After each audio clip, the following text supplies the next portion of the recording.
Bonjour à tous. Donc aujourd'hui, nous sommes là pour parler du Cambodge. Donc je suis Clémence, je suis la directrice pays pour IASIA au Cambodge depuis maintenant 10 ans. Et donc je vais vous parler de ce beau pays. En attendant, je vais laisser la parole à ma collègue Annabelle qui va vous présenter IASIA Travel. Bonjour à tous, je suis Annabelle, je suis responsable commerciale chez IASIA Travel. Je m'occupe exclusivement des marchés francophones. Je suis arrivée à peu près il y a 2 ans dans la société. Alors, pour vous parler un petit peu d'IASIA, on a été fondé il y a 25 ans. Historiquement, on a ouvert le Vietnam, puis le Cambodge, le Laos et la Thaïlande. On est un DMC qui est 100% francophone, donc l'avantage pour vous de pouvoir discuter en toute fluidité. Et on ne s'adresse qu'aux professionnels du tourisme, c'est-à-dire donc les tours opérateurs et les agences de voyage. Initialement, je dirais les valeurs d'IASIA Travel, ça a toujours été donc la durabilité. Initialement, on avait créé les rencontres au bout de l'horizon. Donc l'objectif, ça a toujours été de favoriser les interactions locales avec les voyageurs. Les fondateurs d'IASIA Travel, donc Philippe Richard, que vous connaissez peut-être, qui est implanté en Europe et en France plus précisément, qui lui va gérer vraiment le réseau commercial et le marketing. Thuy Hoa, qui est basé sur Hanoï, qui gère vraiment les équipes à destination. Et Vui, qui est le directeur aujourd'hui de l'Havana Retreat, qui est notre écologe 5 étoiles, basé dans les hauteurs du Vietnam, du côté de Mai Chau. Alors, au niveau des destinations, comme je vous disais, on opère aujourd'hui 4 destinations depuis la fermeture du Myanmar. Donc, historiquement, le Vietnam, sur laquelle donc on opère 3 bureaux. On a ouvert ensuite le Cambodge. Donc, aujourd'hui, nous opérons 2 bureaux, celui de Siem Reap et de Phnom Penh. Donc, Clémence, que vous verrez ensuite, dirige le Cambodge et notamment est basée sur Siem Reap.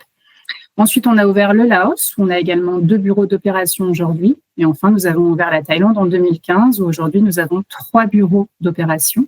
Donc, dans chaque bureau, en fait, on a vraiment des équipes dédiées sur place pour être au plus près, on va dire, des fournisseurs et gérer le mieux possible le contracting et le suivi client.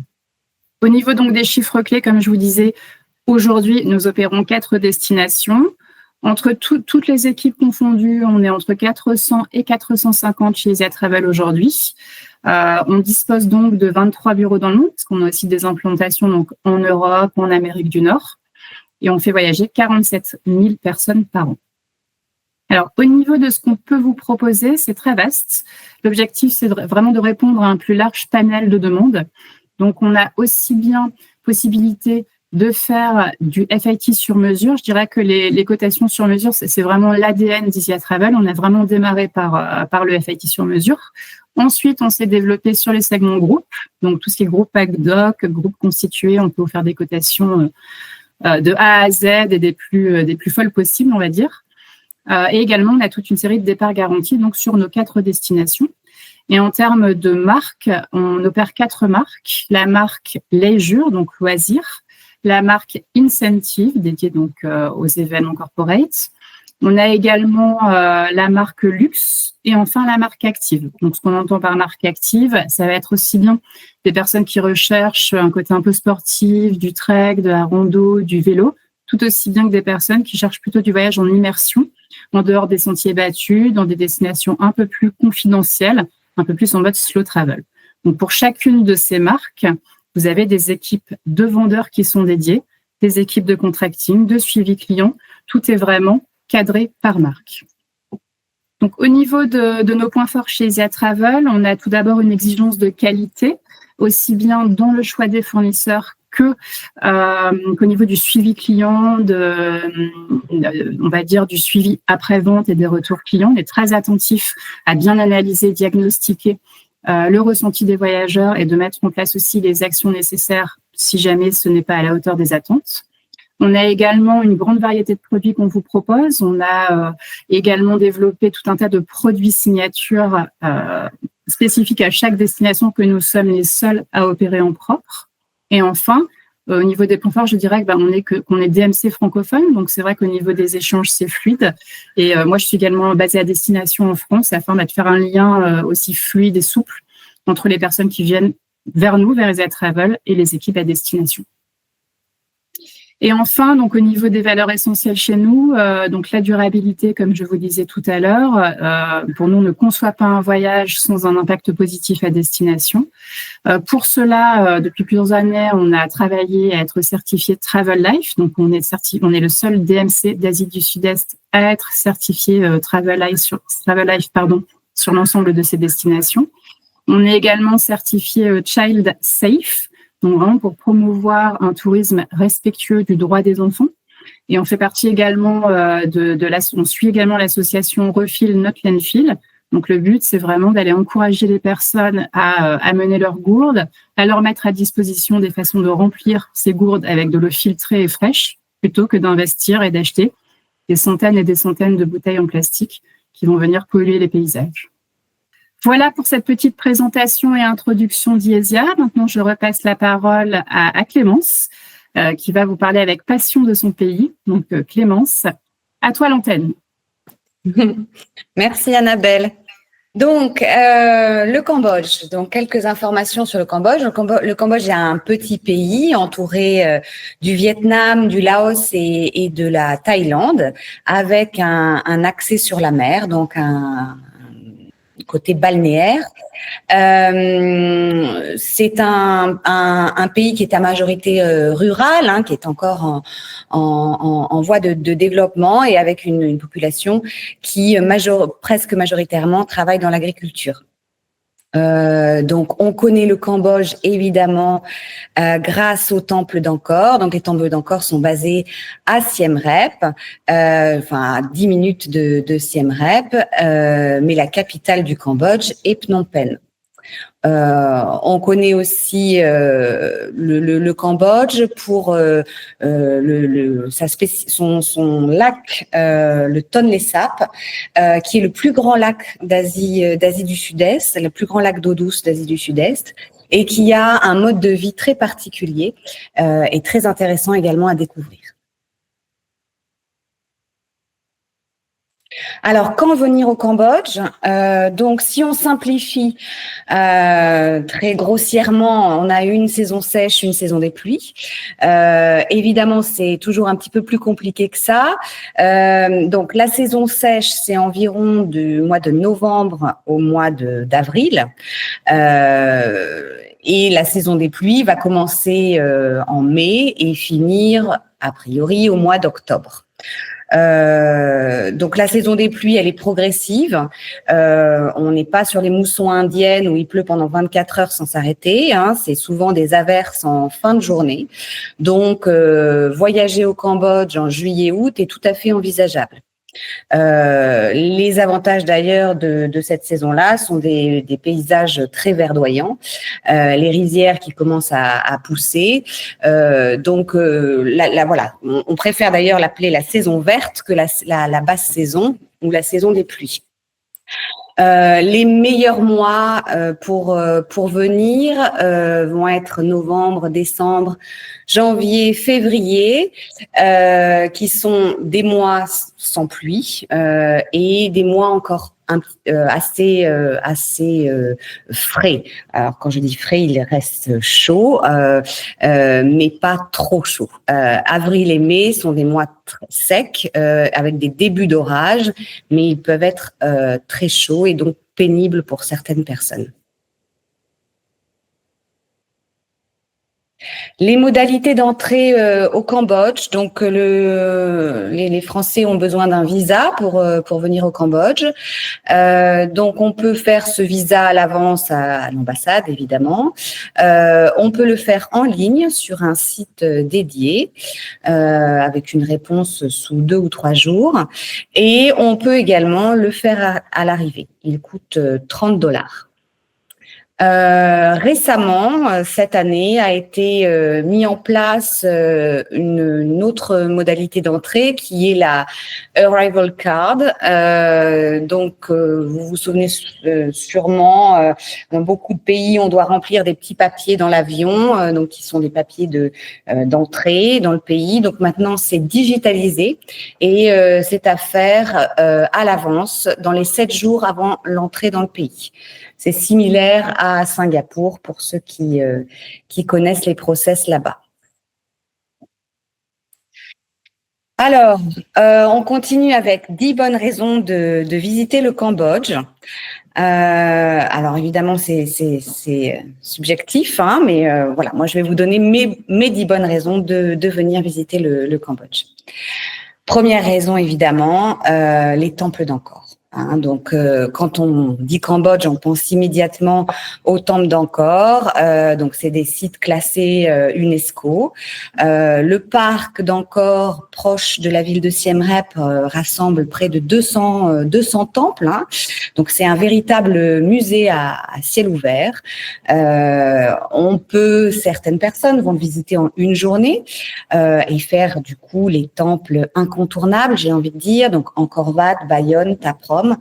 Moi, je recommande minimum 3 jours pour avoir le temps de découvrir les temples secondaires, voire tertiaires, voire secrets, qui sont du coup moins fréquentés et où on a vraiment l'impression d'être un peu Indiana Jones.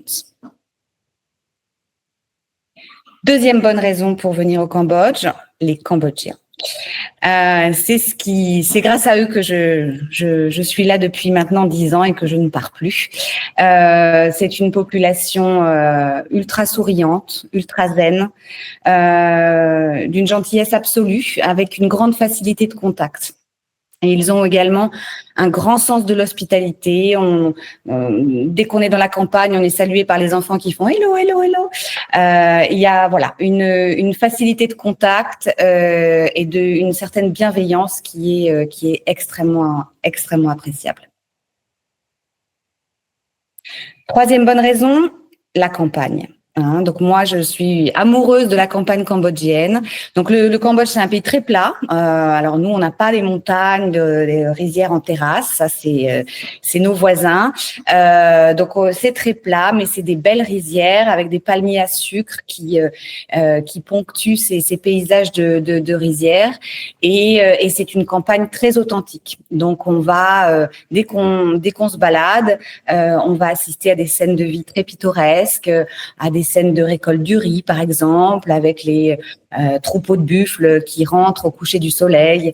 Voilà, donc c'est très beau à observer et très serein. Une quatrième bonne raison de visiter le Cambodge, c'est pour la variété des expériences qu'on peut avoir selon les régions.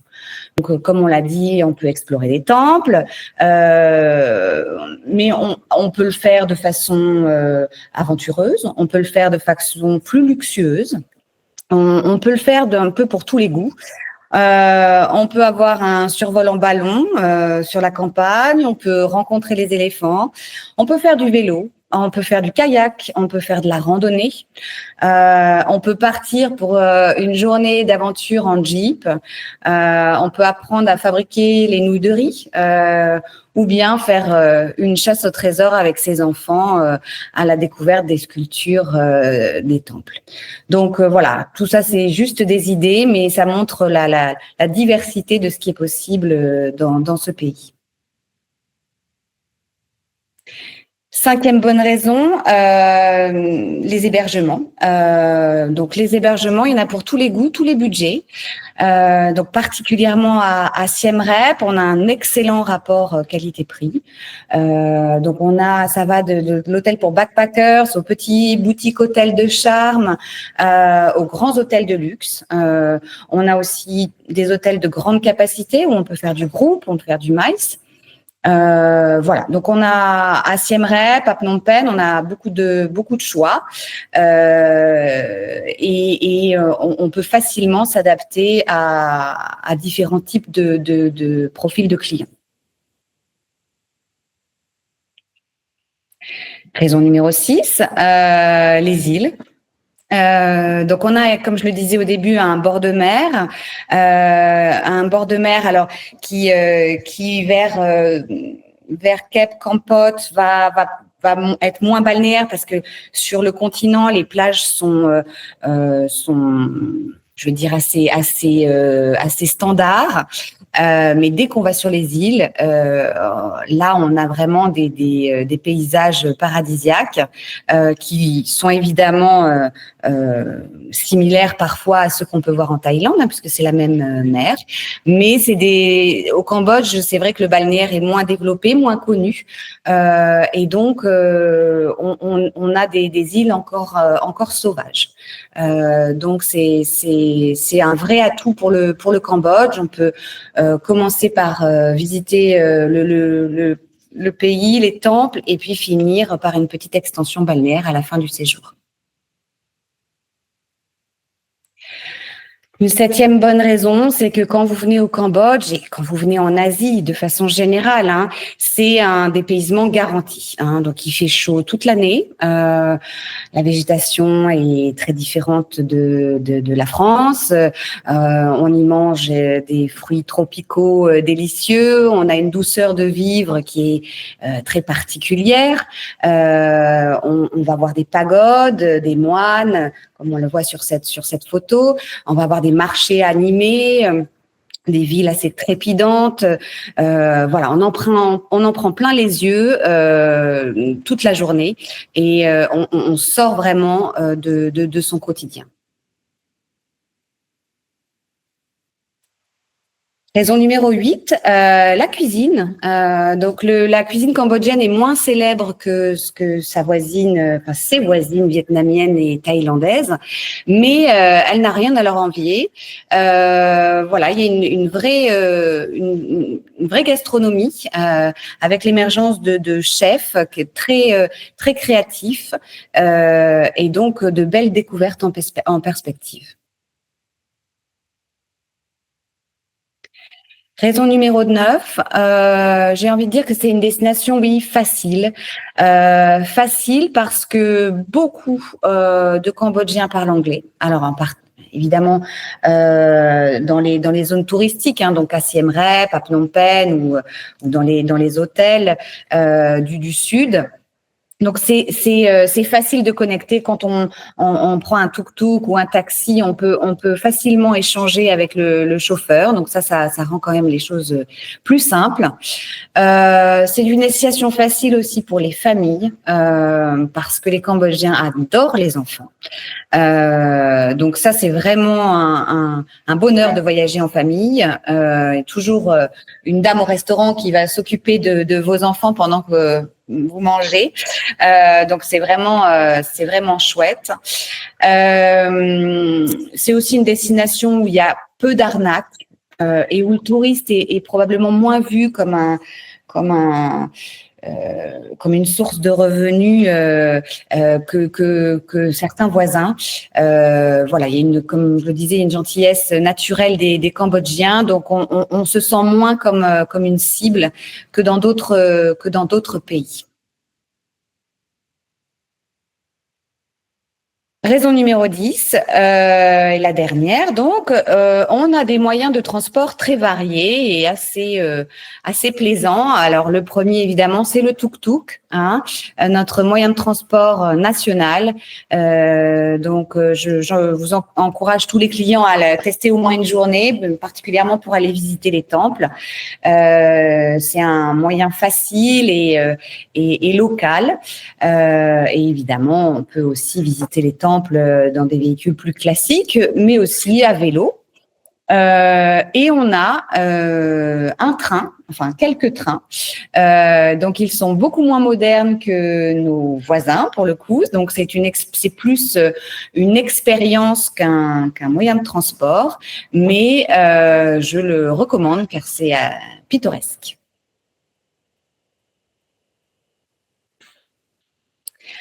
Donc, on va continuer avec juste un petit exemple d'un circuit de 10 jours au Cambodge pour donner un peu une idée de ce qu'on peut faire, de ce qu'on peut proposer. Donc, évidemment, il y aurait multiples autres solutions, mais sur cette durée, ce programme va apporter différentes facettes du pays en une dizaine de jours. Donc, ce que je propose, c'est premier jour, on arrive à Siem Reap.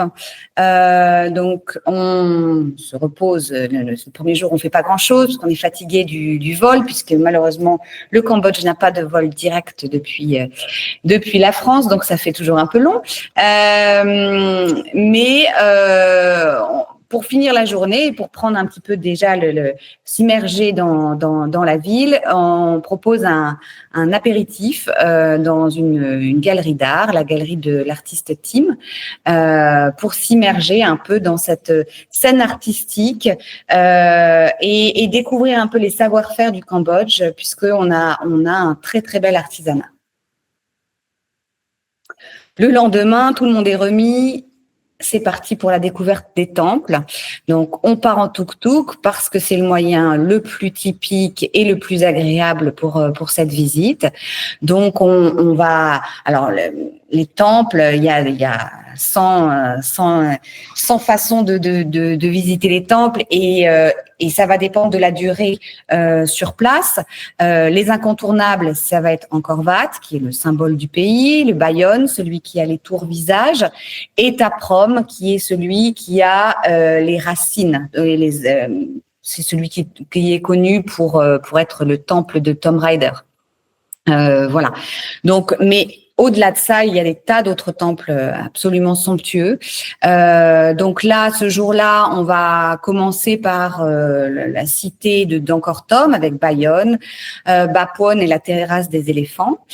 Puis on va emmener les clients déjeuner, alors dans une petite adresse secrète d'Yasia, puisque on aime sortir un petit peu des sentiers battus, éviter de déjeuner dans les restaurants à touristes du parc, et donc on emmène nos clients dans une petite maison exclusive pour nous, où on va leur préparer un délicieux repas cambodgien. L'après-midi, visite d'Angkor Wat, et voilà, c'est une journée déjà bien remplie. Le lendemain, on propose de faire le matin un tour dans la campagne. Donc, ce tour dans la campagne, on peut le faire à vélo ou bien en tuk-tuk. Et on va aller à la rencontre des habitants, à la rencontre des artisans et de personnes qui fabriquent les nouilles de riz.